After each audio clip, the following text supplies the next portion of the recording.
Hello and welcome to the CNBC-TV18 special. I'm Shireen Bhan. As I said, Davos 2025 is either about Donald Trump or about AI and its transformational impact. Joining me now are two IT services veterans here inside Cognizant to take us through what 2025 looks like, but more importantly, what will be the moats that every company in this space will need to figure out as it gets even more fiercely competitive. Surya and Jatin, thanks very much for joining us here on CNBC-TV18. Let me start by asking you about the overall environment at this point in time. All the conversations that I've had with people from the tech world today seem to suggest that 2025 is going to look better than the last year, and all eyes now on what deregulation in the US could potentially mean in terms of opening up more opportunities for the IT sector. Surya, let's start with you. Thank you, Shireen. First of all, thank you for having us, and welcome to Cognizant Chalet in Davos. The entire conversation of this event is all about AI, AI and the pivot from experimentation to scale. That has been the theme of the event here, and throughout 2024, majority of our clients were in the experimentation phase. So we expect a change in that, and in the back half of, I think we mentioned that in the last quarter earnings too. In the back half of last year, we started sensing cautious optimism in our clients. And we had four variables at play throughout last year: the US elections, inflation, interest rates, and geopolitical tensions. Some of those variables are leveling out. So that gives us a sense of optimism. And this event, there is a discussion on that in this event too. So overall, I think it's all about AI and the pivot of AI from experimentation to scale. I'll get to AI in just a second, but Jatin, as we heard there from Surya, the mood is changing, but has it moved to optimism, or is it still in the cautiously optimistic space? I would say it's still cautiously optimistic space, and the reason for that is especially the economic factors are far from settled. So if you see the latest inflation report in US, it was the third month in row where the inflation came higher. So far we were expecting that there will be 4 cuts. Now people are predicting 1 or 2. Or none. Or maybe none, who knows. So there is this still a sense of what's 2025 is going to look like. That question mark still lingers on. Having said that, there is definitely a stronger note of confidence that we see from overall corporate world, be it in US or be it in Europe, and which is a good sign to have as you start a new financial year. But is it particularly in the BFSI space that you're sensing this confidence? It is. And the reason for that is the performance of the companies themselves. So if you really see the recent results, the results have been quite spectacular. Also, in sectors like BFSI, there is always discretionary and what I'll call time discretionary. The time discretionary can only be sort of deferred, but has to sort of caught up from compliance and other angles. So I think some of that time discretionary is coming back. It is reflected in Cognizant's third quarter numbers, as we reflected 2 of our largest segments, which is BFSI and health. Both have sort of really done quite well. So overall, yes, it is reflected in the performance of the companies and their beginning of the spends with us on what are time discretionary elements around. Health, what are you sensing from your health clients at this point in time as well, on the hope of perhaps deregulation, more deregulation as and when it is announced? Yeah, there is sense of optimism in the healthcare industry. And as you know, Shireen, we are very deep in healthcare industry. We work across payers, providers, biopharma, and medical devices. And we do have our own platforms in healthcare too. And roughly 2/3 of United States insured population is on our platform. We are confident of our healthcare business, and the dynamics in the market are also, giving sense of optimism, for our health business. Well, now let's talk about AI, which is, of course, the big buzzword. But the buzzword has changed from generative AI, which everybody was talking about last year, to agentic AI. Now, I was lucky to get a little bit of a crash course from Babak earlier. And, I now at least get a sense of how it works. But everyone on this street is talking about agentic AI. Everyone is talking about a solution that they will offer to their customers for agentic AI. what will the differentiators be? That's a very good question. Actually, the differentiation for Cognizant is our deep domain expertise. The technology prowess for building agents probably is common across, but the differentiation comes in our deep domain expertise across the industries. We have deep domain expertise in healthcare, we have deep domain expertise in financial services. And the fact that we know our clients' business processes in and out, and we have been serving those clients for a very long time, gives us that permission and expertise to invoke our domain expertise and domain strength into building of agents. That's where the differentiation comes. That's what Babak probably explained to you earlier. Yes, yeah. no, that's true. But Jatin, just to take that forward, that is going to be one of the key strengths that you leverage on, the domain expertise that you have in two of the sectors that are very close to what Cognizant does. But it is getting fiercely competitive as well. So, what will be the additional sort of strengths that you bring to the table in order for you to be able to take this from pilots and experiments to scale with your clients? So I think in addition to the domain expertise, which helps us sort of leverage the agentic AI workforce that all applications or SaaS applications are building for our customers' use cases. So that's one which Surya talked about. But I think one other thing that companies like Cognizant can do much better is that we have an enterprise view of our customer. So we can go and create an enterprise version of that agentic AI, which goes and talks to the whole ecosystem of agentic workforces. For example, if the question is, when this sale will convert into cash, maybe you will need to go to 4 applications to answer that. And it is the expertise of companies like Cognizant, which comes to 4, where you have a sort of a central agent which is speaking with 4 agents to get an answer out for the consumer. And that's where, so it's akin to system integration, but in a very, very different and a sophisticated form that Cognizant can deploy with its domain expertise that Surya spoke about. So that's where our differentiation comes. So it's also de-siloizing the business, so to speak. Absolutely. So, let's continue the conversation on what and how much people are willing to adopt at this point in time, how much are people willing to spend at this point in time, whether the appetite to scale is there. Surya, what are you sensing? So actually, Shireen, I look at it in 3 vectors. I think the first wave is addressing the productivity and efficiency part. The second wave is infusing AI across applications. Third is infusing it across the value chain or at the enterprise scale. For the first vector, I think the clients have adopted it really well to drive the effectiveness and efficiency, leveraging AI. Call it tech for tech, using AI to write the code, or for contact centers to drive the productivity, the customer experience part. How much of that are you doing at Cognizant yourself? I mean, we are doing across all these 3 vectors. No, but on writing code. Oh, we are. In fact, I think we said it in the last earnings call. About 2 million lines of code was generated by AI for Cognizant. Roughly about 20 to 30% of code. Yeah. So I think we are doing that. So our clients have adapted the first vector really well, which is efficiency and productivity. The next vector is infusing AI in the applications layer, building agents, building the orchestration platforms. That is where the pivot needs to happen. And the expectation is that 2025 is going to be that year where the pivot, where the clients would migrate from experimentation to scale in the second vector. Once that is done, it moves to the enterprise. So what are we talking about? At the enterprise level, are we still maybe 2 to 5 years out, depending on which sector, which industry, what size of industry, etc. as well, Jatin? I wouldn't say 2 to 5 years out. I think we are probably looking maybe 18 to 24 months. Yeah, because this is progressing fast. I think the first question which customers were asking is this real? An answer, I think, is vehemently yes. There is nobody who's... So that debate is settled. Correct. Now the second question is, can I take it to the scale? Yeah. And I think there are more use cases which are feeding to more use cases, and therefore it's becoming a snowball. For example, somebody in HR creates an application which touches, let's say, 300,000 employees. The next question to CFO would be, what have you done to do a similar impact to, let's say, all your vendor payments?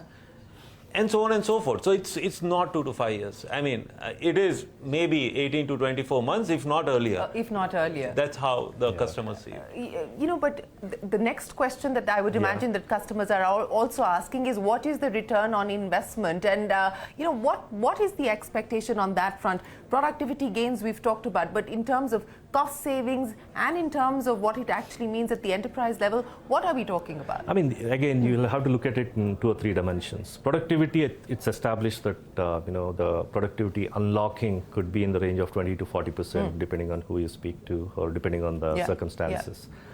Then when it comes to infusing AI across the enterprise scale, no one has an answer as to what it would mean.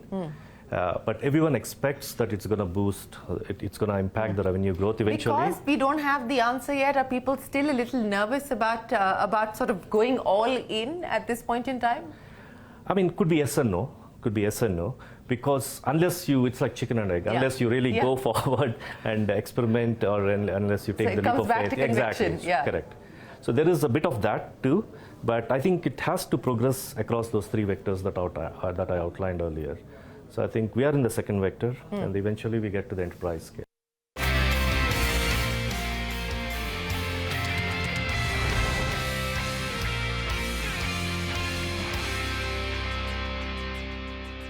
I go back to the conversations that I've been having with the tech CEOs, and they're saying, look, we're not looking at headcount reduction. We're in fact looking at a net addition at this point in time, but skills will have to be very different. You know, training programs will have to be run very differently. Jatin, what's your take, and how are you dealing with that? So absolutely, and if you're okay, I'll just add to an ROI point, because it's close to me. Yes, of course, please. Yes, as a CFO, yes, of course. Okay, so you know, I wrote an article a few weeks back where I sort of said that don't worry too much about ROI. I know as CFO we just love to ask that question, what's the ROI? Yeah. But you know, ROI is a very effective tool when you know R, which is your return. Yeah. Because investment is fixed, but return is also fixed. Now, technology such as AI or Gen AI is in the stage where you really don't know the return. I mean, you are investing $5, are you going to get only 15 back, or 20 or 25 or 50? You don't know that. So you have to remain more agile, fungible, I mean, in terms of thinking, even as CFO, and say, I bet on the technology and what it can do. Let me not get very fixated on R, because when you get fixated on R, you put boundaries to what it can do. And I think we are at a stage where it can do a lot more than all of us can think today is possible in terms of its capability. And that's what we have seen since first time ChatGPT came out, right? Now on therefore, it also, if you just extrapolate that a little laterally, it also means to an employee that every one of our employees will have to be in a very different stage of mental hunger of learning for next 3 years, because this technology is going to go forward. It's going to impact everything that we do, be it coding, be it testing, be it engineering, be it implementation of large-scale system integration projects, and so on and so forth. So we have done a tremendous job of doing, I think, 101, 102, 103s. But as I said, as there is no box on R, there is no box on what that 103 can look like. It could be 150, 160 in some amount of time. So I think organization will have to remain agile to keep on putting that in front of employees, and employees on their side will have to be very agile to run with it. I think it's relearning of every knowledge stream that we know of. It's not just that. So linked to that is one of the issues that is being spoken about is also the skills gap and the skills shortage in being able to leverage on this opportunity. And there, companies like yours, the private sector, will perhaps need to do the heavy lifting. Correct. I think, you know, as someone said, adoption of AI is led by consumer, more of consumer and less of the business. Yes. So you're absolutely right on that. So I think even at Cognizant, you know, we are in process of training 200,000 of our associates in the AI and Gen AI technologies, and we have, you know, we have the Synapse initiative where we have committed that we're going to train 1 million folks in the AI and Gen AI technologies, and we are well underway on that. So we are we are calibrating our talent strategy, which includes recruitment, skilling, upskilling, training, and everything on those lines to address those skill gaps that you just spoke about. And we have defined our curriculum for our training. We are partnering with some external agencies to take their help to impart the training. So I think we are well underway on that. Yes, and I would imagine that will be critical to meet the needs as demand grows. But both of you have been around for over 2 decades now in the IT services space. Competition, and let me ask both of you, do you remember it being this fiercely competitive? When was the last time that you saw it being this fiercely competitive? Probably 2 decades ago, maybe. Really? Yeah. I mean, does it feel different? It certainly feels different to us from the outside. Yeah, I think this is a very natural reaction when you are able to see an opportunity in front of you. Everybody wants to go grab that. Yeah. And therefore you see that everybody is trying to run fast because they can see finish line. And I think it was not visible maybe 18 months back, especially in Gen AI opportunity. But now people can see it. And therefore everybody wants to sprint. And therefore it's competitive. And this is the technology disruption that we are seeing after a long time. Yeah. Probably after the internet, after the .com era. So, we had digital in between. Yes. But then this seems to be bigger. Much bigger than that. Much bigger, and everyone is going all in at this point in time. And I guess a litigious Indian IT services space is also something that we have to get used to. Is that going to be now the business as usual aspect of things? I mean, I would let Jatin comment on that, but I would say yes. To some extent, to a great extent, that's going to be the reality. That is going to be the reality. Yes, Jatin, I'm sure you have plenty more to say about that. No, I just want to say that I think it's an incredible opportunity for all of us, and it's not for one firm. So I think we all have to work together to capture it well for our customers. That's what I'll leave it with. Yeah. I think some of these phases will come and go. Yes, absolutely. These phases come and go. But again, since we're talking about pivots, the pivot that the IT services industry is going to have to make, and again, loosely, what I am gathering is that the focus has largely been on being able to do efficiency on scale, but now you're going to have to move a lot more on innovation. Yeah. So, how do you see that transition playing out for the industry, but also specifically for Cognizant in the context of having to be adaptable, more agile, and so on and so forth? How do you change the needle from efficiency at scale to innovation at scale? I mean, Shireen, we have done that to some extent in the digital era, in the transition to digital era. So we'll have to do that, at scale again right now. So we, most of it is driven by client needs in many ways. We align to the client strategy on the innovation, and then, within Cognizant, we make sure that we are tailored and we are ready to adapt that, and we are training our resources in line with that.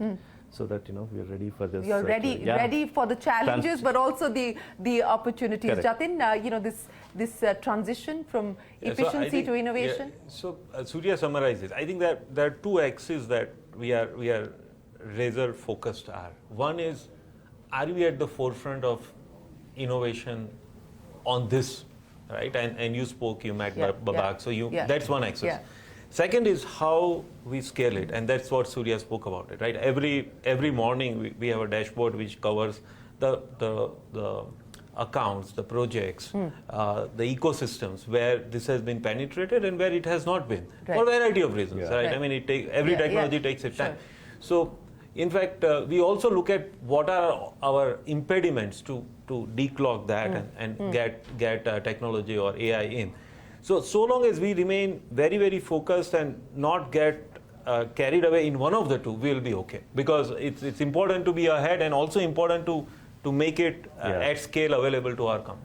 So how much has life changed for you? You talked about how generative AI has really, at the consumer end, has been the big breakout story post ChatGPT. How much of this stuff are you playing around with yourself personally in your everyday life? I mean, I use this technology a lot, to be honest with you. I mean, I use this technology a lot for organizing my meetings, for even sometimes to know more about a client. So even before I go to the client meetings, I use this technology to understand what's going on in their world. So it has been great. So would you say that this is one of perhaps the biggest transformation, the disruption that everybody's been talking about that we've seen in the last 20, 30 years in the tech world? I would definitely say that, and after internet, package implementation, some of these were very, very defining, and you don't even remember how you did things before that. I think AI is one such thing. I think,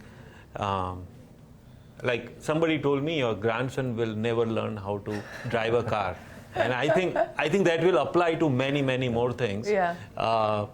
With Gen AI, so that's how I see it. Maybe we'll have to reimagine the way that we teach students in school as well, because technology is all pervasive, and yes, I would imagine a lot of that reimagination across different sectors is going to be work in progress. Well, Surya, Jatin, thank you very much for joining us and giving us a glimpse into what's happening inside Cognizant, and we wish you the very best of luck. Appreciate you joining us here in Davos. Thank you. Thank you very much. Thank you for having us. With that, it is time for us to wrap up this CNBC-TV18 special from all of us here from Davos 2025. For now, goodbye and many thanks for watching.